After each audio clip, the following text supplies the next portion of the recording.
I moved into my new apartment a few weeks ago. It wasn't anything fancy, but it was cheap and close to my work, so I figured I'd give it a shot. I've always been a pretty sound sleeper, never really had issues with waking up in the middle of the night or anything like that, but lately things have been different. I'd wake up in the morning feeling groggy and disoriented, which was weird because I usually sleep like a rock. But what was really strange was where I'd wake up. I found myself in places I hadn't fallen asleep. I didn't think much of it the first time, I just thought I had woken up and moved around without realizing it. I was still in my apartment, just in the living room instead of my bed. But then, it started happening more often. One night, I went to bed like usual, but when I woke up, I wasn't in my apartment. I was outside, standing in the middle of the street. I was still in my pajamas, barefoot, with no idea how I got there. The street was empty, it was early morning and the sun was just starting to rise. I remember feeling confused and a little scared, but I told myself it was just sleepwalking. I'd never had a problem with sleepwalking before, but I figured moving to a new place might have triggered something. I tried not to think about it too much, but things kept getting weirder. A couple of nights later I woke up again, this time inside a pub. It was closed, lights off, nobody around. I had no idea how I'd gotten in or why I was there. I wasn't drunk, I hadn't been out drinking or anything, I was just there. And again, I was in my pajamas, barefoot and feeling completely out of place. I managed to get out of the pub without anyone seeing me and I made my way back home. I started to worry that something was seriously wrong with me. I thought about going to the doctor, but I didn't want to admit to anyone that I'd been wandering around in my sleep. I was embarrassed. Who sleepwalks into a bar, right? Then things escalated. One night, I woke up in a hospital. Not in a room or anything, just in a hallway. It was late, and the hospital was quiet except for the occasional nurse walking by. I didn't even know which hospital I was in, but I felt like I had to get out of there before anyone noticed me. I managed to sneak out through the emergency exit, but by this point, I was starting to freak out. Why was this happening? How was I sleepwalking so far from my apartment, and why didn't anyone stop me? After that night, I decided I needed answers. I couldn't just keep waking up in random places. I started paying attention to where I ended up, trying to see if there was a pattern. One night I woke up in the middle of a street again, but this time I noticed something I hadn't seen before. A CCTV camera. It was mounted on the side of a building, pointed right at the spot where I was standing. That's when it hit me. Maybe I could figure out what I was doing while I was sleepwalking. If I could find the footage from the camera, maybe it would show me something that would explain all of this. So, I made a plan. The next day, I went back to the street where I'd seen the camera and tracked down the building it was attached to. It was a small convenience store. I went inside and asked the guy behind the counter if I could see the footage from the previous night. I told him I thought I'd lost something and wanted to see if I could spot myself on camera. He looked at me like I was crazy, but after some convincing, he let me see the footage. What I saw made my blood run cold. The footage showed me walking down the street, but I wasn't alone. There was a man walking beside me, talking to me like we were old friends. I had no idea who he was. I'd never seen him before in my life. But there we were, chatting and laughing like we knew each other. The weird thing was, I didn't seem out of it or confused in the footage. I looked totally normal, like I was wide awake. I didn't know what to make of it. I didn't recognize the guy, and I didn't remember any of it. It was like I'd been living another life while I was asleep. I decided to check out some of the other places I'd woken up in. Maybe they had cameras too, so I went back to the pub. It was a small place and I'd never really been there before. I didn't even know how to explain to the owner why I needed to see the footage, but I made up some excuse about losing my phone. To my surprise, the guy let me take a look, and there it was again. There I was, sitting at the bar, talking to another person I didn't recognize. This time, it was a woman. We were sitting close, talking like we were old friends. At one point, she even handed me a drink and I took a sip. The thing is, I didn't drink. I hadn't touched alcohol in years. But there I was, throwing back a drink like it was nothing. I left the pub feeling more confused than ever. Who were these people? Why didn't I remember any of this? I had one more place to check, the hospital. That one was tricky, but after asking around I managed to get the security guy to show me the footage. I figured if I saw something weird again, at least I'd have some kind of explanation for all of this. What I saw on that tape still haunts me. There I was, standing in the hospital hallway talking to someone. But this time I wasn't just chatting, I was arguing. The other person was a nurse, and I was getting in her face, yelling about something. I couldn't hear what I was saying, but I looked angry, really angry. The nurse tried to calm me down, but I wasn't having it. I eventually stormed off down the hallway and disappeared from the camera's view. That was the last straw. I didn't know what was happening to me, but I couldn't keep ignoring it. I needed help. I started doing some research on sleepwalking, trying to figure out if there was any explanation for what I was going through. I found some stuff about people who act out their dreams while they're asleep. But this didn't feel like that. It felt like I was living a whole other life while I was sleepwalking. The more I thought about it, the more it didn't make sense. How was I having full conversations with people and not remembering any of it, and why did I keep ending up in different places meeting different people? I decided to go back to the first place I'd seen myself, the street with the CCTV camera. I needed to see if the guy I'd been talking to was still around. Maybe he could give me some answers. I went back to the convenience store and hung around for a while, hoping to spot him. After a couple of hours, I saw him. He was walking down the street, just like in the footage. I followed him, trying to build up the courage to talk to him. When I finally caught up to him, I asked if he remembered me. He gave me a weird look and said, "Yeah, of course, we talked the other night. You were pretty out of it though. Are you okay?" I didn't know how to respond. I told him I didn't remember any of it, and he just shrugged. "It's no big deal," he said. "You seemed fine. We were just talking about life, nothing crazy." I pressed him for more details, but he didn't have much to say. He just thought I was a regular guy. Maybe a little weird for wandering the streets at night, but nothing out of the ordinary. I left feeling even more unsettled. If these people thought I was normal, what was really going on? That night, I set up a camera in my apartment. I needed to see what I was doing when I was sleepwalking. I couldn't keep waking up in random places with no memory of how I got there. When I watched the footage the next morning, I felt sick to my stomach. There I was, getting out of bed in the middle of the night, walking around my apartment like everything was normal. But then, I stopped. I stood in the middle of my living room for a long time, just staring at nothing. And then, slowly, I turned to face the camera. I smiled. But it wasn't me. It didn't feel like me. The smile was wrong, like someone else was using my face. I watched as I walked out the front door, disappearing into the night. I still don't know what's happening to me, but I'm scared. I'm scared of what I'll find if I keep looking. I'm scared of who I'll meet next. And I'm scared that one day, I won't wake up at all. It all started about a month ago. I live alone in a small apartment in a pretty quiet neighborhood. It's nothing fancy, just a one-bedroom place, but it's mine. And it's been home for the last 3 years. Anyway, one morning, I woke up in the kitchen. I didn't think much of it at the time, just figured I'd gone for a drink of water in the middle of the night and fell asleep on the chair. It was a little weird, but nothing too concerning. Then it happened again. I woke up in the bathroom, curled up on the floor with the shower running. I don't remember getting up or turning on the shower, and that's when I started to get a bit freaked out. I'd never sleepwalked in my life, and now, all of a sudden, it was happening repeatedly. The next few nights were more of the same. I'd go to bed as usual, but I'd wake up somewhere else in the apartment, on the couch, in the hallway, even once by the front door with my keys in my hand. I started to get scared that I might leave the apartment one night and hurt myself, or worse, hurt someone else. So, I decided to set up a camera to record myself while I slept.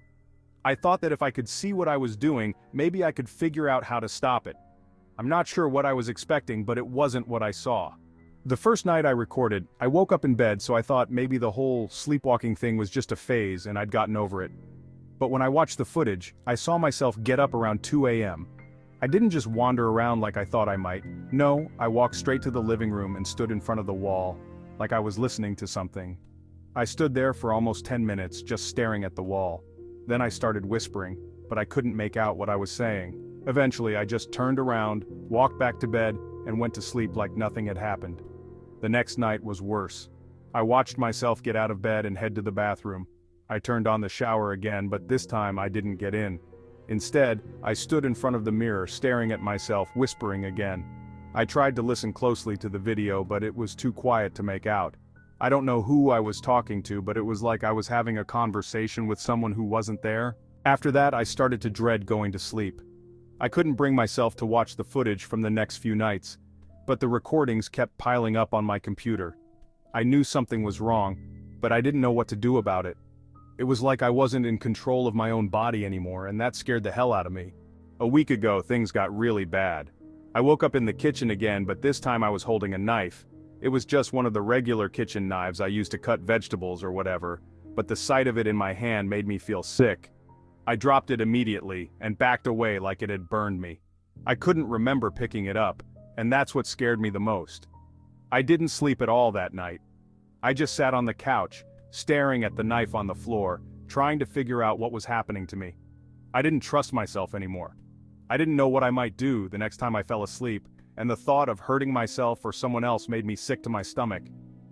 I ended up calling in sick to work the next day. I told my boss I had the flu or something, but really, I just couldn't face the idea of being around people. What if I did without realizing it? What if I hurt someone? I stayed home and spent most of the day trying to keep myself awake. I drank more coffee than I'd ever had in my life, but eventually I couldn't fight it anymore. I fell asleep on the couch. When I woke up, it was dark outside and I was sitting on the floor in front of the living room wall again, holding the knife. I dropped it and backed away, feeling that same wave of nausea and fear. This time though, I noticed something different. There were scratches on the wall, right where I'd been staring. They were faint, but they were there, like someone had been trying to dig into the wall with something sharp. That's when I knew I couldn't keep ignoring what was happening. I had to do something before I completely lost control. I decided to watch the footage from that night, even though I really didn't want to. I plugged the camera into my laptop and hit play. I watched myself get up from the couch, walk to the kitchen, and pick up the knife. Then I walked back to the living room and started scratching at the wall with the tip of the blade. It was like I was trying to carve something into the wall, but I couldn't tell what. The whole time I was whispering again, but this time, I could make out a few words. I kept saying, "It's here. I know it's here." I don't know what I was talking about and I'm not sure I want to know, but after watching that I knew I just couldn't stay in that apartment anymore. I packed a bag and checked into a motel on the other side of town. It's a cheap, crappy place, but at least I don't have to worry about hurting myself, or worse, someone else, while I'm there. I've been staying at the motel for the last few days trying to figure out what to do next. I haven't been sleepwalking since I left the apartment, but I'm too scared to go back. I don't know what's happening to me, but I feel like I'm being driven to do something and I'm terrified of what that might be. Last night I tried calling a few doctors to see if they could help, but they just told me to come in for an evaluation, which isn't exactly easy when I'm too scared to leave the motel. I don't want to tell them about the knife or the whispers because I know how that sounds. They'll think I'm crazy, and maybe I am, but I just want this to stop. I haven't gone back to the apartment yet. I'm too scared of what I might find there, of what I might do if I go back. I keep thinking about those scratches on the wall and the knife in my hand, and it makes my skin crawl. I don't know what I was trying to dig out of that wall, but I'm scared that if I go back, I'll find out. I keep wondering if I should just move out and find a new place to live, but it feels like running away. I've never been the type to back down from a problem, but this is different. I don't even know if moving will help or if I'll just start sleepwalking again in a new place. Maybe it's not the apartment, maybe it's me. I don't know what else to say. I'm exhausted, and I'm scared, and I don't know how to make this stop. I keep hoping that someone here will have some advice or at least tell me I'm not alone in this, that I'm not losing my mind. I just want to feel safe again, but I don't know if I ever will. For now, I'm staying at the motel. I've thought about throwing out the camera, but I can't bring myself to do it. I keep thinking that if I watch the footage one more time, maybe I'll figure out what's happening. Maybe I'll see something I missed before, something that will explain all of this, but I'm too scared to watch it again, too scared of what I might see. Jake and I have always been close, only a couple of years apart in age, and we've lived together in a small apartment for about 3 years. It wasn't the nicest place, but it was ours and we made it feel like home. Our parents had moved out of state a while back, so it was just the two of us and we liked it that way. We split the bills, took turns cooking, and even had a routine for cleaning up after our late-night Netflix marathons. Jake was always the laid-back one between us, easygoing to the point where nothing ever really seemed to bother him. If something was wrong, Jake was the guy to talk to. He'd either laugh it off or find some way to fix it. That's why, when he first started sleepwalking, it freaked me out. Jake had never done anything like that before. I remember the first time it happened as if it was yesterday. It was about 3 in the morning and I was up late working on a project for my job. I heard some movement from Jake's room, which wasn't unusual since he sometimes got up for water or a bathroom break. But this time, something was different. The sounds were off, like he was moving slower or like he was dragging his feet. I got up and walked toward his room thinking maybe he was sick or something. When I opened the door, Jake was just standing there, right in the middle of the room, facing the window. His back was to me, and for a second, I thought he might have been messing around trying to scare me or something. But then I noticed his posture. It was stiff, like he was trying to stand at attention but failing. And his hands, they were hanging limply by his sides, not clenched or relaxed, just there. "Jake?" I called out softly, not wanting to startle him if he was actually awake. But he didn't respond. He just stood there, staring out of the window with this blank, almost glassy look in his eyes. I stepped closer, and that's when I saw it. His eyes were open, but he wasn't really seeing anything. It was like he was looking right through the window, through the wall, through everything. And it sent a chill down my spine. "Jake?" I called out again, a little louder this time. Still nothing. I reached out and touched his shoulder, giving it a light shake. That's when he blinked a few times and finally seemed to snap out of it. He looked at me confused, like he didn't even know where he was. "What are you doing up?" I asked, trying to keep my voice steady. Jake rubbed his eyes, yawning. "I was sleeping," he mumbled. "No, you were standing in the middle of your room staring out the window," I said, trying to make sense of what I was seeing. He frowned at me, clearly not understanding. "I don't remember that," he said after a moment, then shrugged. Probably just a weird dream or something. I wanted to push it to get him to see how strange it was, but Jake was already crawling back into bed, half asleep again. I stood there for a few minutes, watching him breathe, just to make sure he was okay before heading back to my room. I tried to convince myself that it was just a one-time thing, something that wouldn't happen again. But I was wrong. Over the next few weeks, Jake's sleepwalking episodes became more frequent. It wasn't every night, but it was enough that I started to dread going to bed, afraid I'd hear those shuffling footsteps again. He'd wander around the apartment, usually stopping at the front door or one of the windows, just staring out like he was waiting for something or someone. The scariest part was that he never remembered any of it the next morning. I'd ask him about it and he'd just shake his head, laughing it off like it was no big deal. But it was a big deal. It was terrifying to watch him like that, to see my brother, who had always been the strongest, most reliable person I knew, reduced to this blank, emotionless shell in the middle of the night. I started sleeping with my door open just so I could hear him if he started moving around. I even considered locking his door from the outside, but I couldn't bring myself to do it. It felt wrong somehow, like I'd be trapping him. One night, things escalated to a whole new level. It was a Friday, and we'd both had a long week at work, so we decided to just hang out at home and watch some movies. Jake seemed fine, better than fine actually. He was joking around, making fun of the cheesy horror flicks we were watching, and for a little while, I let myself believe that maybe the sleepwalking had stopped. I must have fallen asleep on the couch because the next thing I knew, it was dark, and the TV was off. I glanced at the clock, 2:34 a.m. I stretched and yawned, feeling that familiar stiffness in my neck that comes from falling asleep in a weird position.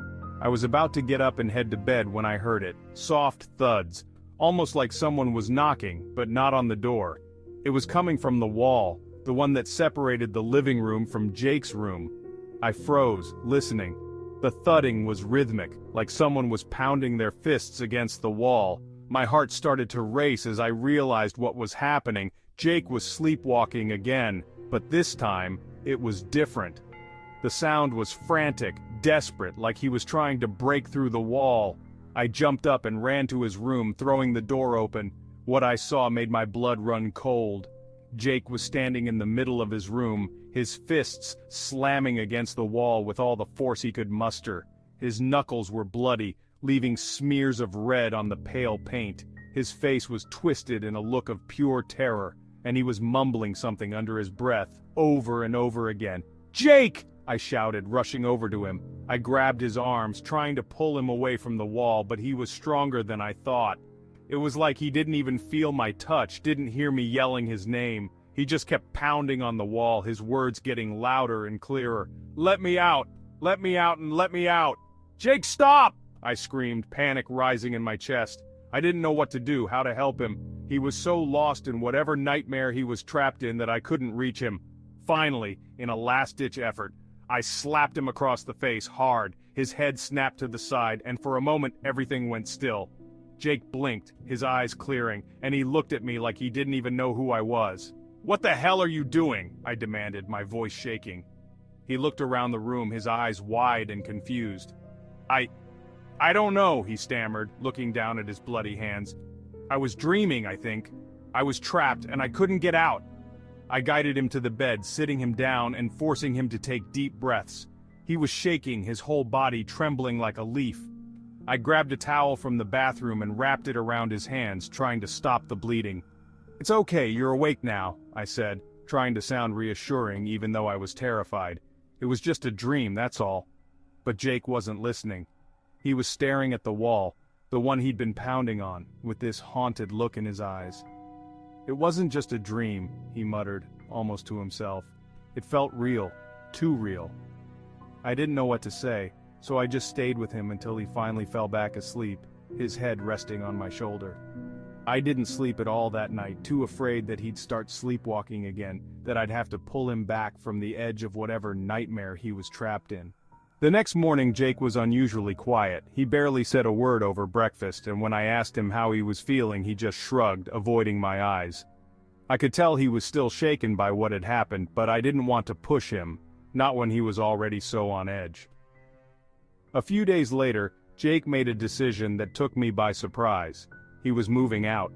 He told me he couldn't stay in the apartment anymore, that it was messing with his head, making him do things he couldn't explain. I tried to talk him out of it, to convince him that he just needed some rest, maybe see a doctor, but he wouldn't hear it. "I have to go," he said, his voice firm. "I'm sorry, but I can't stay here." And just like that, Jake packed up his things and left. I'm a pretty normal guy in my early 30s, living alone in a small one-bedroom apartment downtown. I work a regular 9-to-5 job at an office, nothing special. My life was, well, boring, I guess you could say, but at least it was predictable, which is more than I can say now. One night I woke up in my living room standing in the middle of the room. It was around 3 a.m. At first I didn't think much of it. I figured I must have gotten up to get a drink or something and just spaced out, but I didn't remember getting up, and I didn't feel thirsty. I was just there, standing, staring at the dark. It was weird, but I shrugged it off, went back to bed, and forgot about it. A few days later it happened again. This time I woke up sitting on my kitchen floor, my back against the cold tile. It was the same time, 3 a.m. I remember feeling confused, like I didn't know how I'd ended up there, but I was tired, so I just got up, went back to bed, and tried to push it out of my mind. I mean, people sleepwalk, right? It's not that strange. But then it started happening more often. Once I woke up leaning against the front door like I was about to leave. Another time I was crouched in the bathroom staring at the wall. Each time I had no memory of how I got there. It was like my body was doing things without me. I was starting to get worried. I did some research on sleepwalking, trying to find some explanation. I read that it's more common in kids, but adults can do it too, especially if they're stressed or anxious. But I wasn't feeling particularly stressed. My life was the same as it's always been. The more I thought about it, the more uneasy I felt. Then, one night, I woke up standing in front of the mirror in my bedroom. It was dark, and the only light came from the street lamp outside, casting this dim, eerie glow over the room. I was just standing there, staring at my reflection. My eyes were wide open, but I felt like I wasn't really seeing myself. I looked strange, like I wasn't all there. And then I noticed something that made my skin crawl. I was smiling. Not a normal smile either. It was this wide, unnatural grin that stretched too far across my face. I don't know how to describe it, but it didn't feel like it was mine. I've never smiled like that before. I remember just standing there, frozen, staring at myself. It felt like hours, but it was probably only a few seconds before I snapped out of it and practically ran back to bed, pulling the covers over my head like a kid. The next morning, I tried to convince myself it was just a dream, but I couldn't shake the feeling that something was wrong, that there was something inside me, something I couldn't control. That smile, it wasn't mine. I know how that sounds, but I'm telling you, it felt like someone else was looking back at me through the mirror. I decided to set up a camera. I needed to know what was happening when I slept, to see if I was really sleepwalking or if it was all just in my head. I borrowed a camera from a friend and set it up in my bedroom, pointed right at the bed. I felt stupid, like some paranoid idiot, but I couldn't ignore what was happening anymore. The first few nights nothing happened. I slept through the night without any incidents. I started to think maybe I was overreacting, that maybe it had all been some weird phase, but then, on the third night, I caught something. I woke up the next morning nervous as hell to check the footage. I sat down on the edge of my bed, my heart pounding in my chest, and hit play. The video started with me tossing and turning, nothing unusual. Then, around 3 a.m. I sat up slowly, like I was being pulled by some invisible string. My movements were stiff, mechanical, not like me at all. I watched as I got out of bed, walked over to the mirror and just stood there, staring at my reflection. I couldn't look away from the screen. I watched as I started smiling that same awful grin, wide and unnatural. And then, I did something that sent a shiver down my spine. I raised my hand and touched the mirror, tracing my reflection's face with my fingers. It was like I was trying to make sure it was really me. But the way I moved, it was so deliberate, so eerie. I watched myself for what felt like hours, just standing there, grinning and touching the mirror. And then just as slowly as I'd gotten up, I turned around, walked back to bed, and lay down. I fell asleep immediately, like nothing had happened. The video ended with me lying there, peacefully, like a normal person, but I knew better. I didn't know what to do. I felt like I was losing my mind. I tried to talk to a few friends about it, but they just laughed it off, saying it was probably stress or too much caffeine before bed. But I knew it wasn't that. I could feel something was wrong, something inside me that wasn't me. The worst part was that I didn't remember any of it. It was like I was living two lives, the normal, boring life I knew, and this other life, where I did things I couldn't explain. I started dreading going to sleep, scared of what I might do next, but I couldn't stay awake forever. Then, one night, things escalated. I woke up in the middle of my living room, but this time, I wasn't standing or sitting. I was on all fours, crawling. My hands and knees were raw from the carpet like I'd been crawling for a while. And I was facing the front door, like I was trying to get out. I was breathing heavily, my chest tight with panic. It felt like I'd been trying to escape from something. I didn't even bother going back to bed. I just sat there shaking until the sun came up. I couldn't do this anymore. I couldn't stay in that apartment, not when I felt like I was being controlled by something I couldn't understand. So I moved. I found a new apartment across town, hoping that a change of scenery would help. Maybe whatever was happening was tied to that place, I told myself. Maybe in a new place, I'd be safe. It took me a couple of weeks to get everything sorted, but finally I moved into my new apartment. The first few nights in the new place were quiet. I started to relax, thinking that maybe I'd left it all behind. I even started sleeping better, without the nightmares that had been plaguing me. I didn't set up the camera this time. I didn't want to see myself like that again. I just wanted to forget it ever happened. But then, one night, I woke up in front of the mirror again. Only this time, it wasn't my old mirror. It was the one in the new apartment. I was standing there, just like before, staring at my reflection. And that same smile was plastered across my face. My heart dropped. I felt sick to my stomach. I had moved to get away from this, but it had followed me. Or maybe it had never been the apartment in the first place. Maybe it was me. I don't know what's happening to me, but I can't escape it. No matter where I go, it's like something inside me is taking over when I sleep, something that isn't me, and I'm scared that one day, I won't wake up. That whatever's inside me will take over completely. I don't know what to do anymore. I'm exhausted all the time, too scared to sleep but too tired to stay awake. I keep thinking about that smile, the one that isn't mine, and it terrifies me. It's like a mask, something wearing my face but not me at all. I've been avoiding mirrors, but it doesn't help. Every time I close my eyes, I see that smile, and I'm terrified that one day I'll wake up and it'll still be there, even when I'm awake.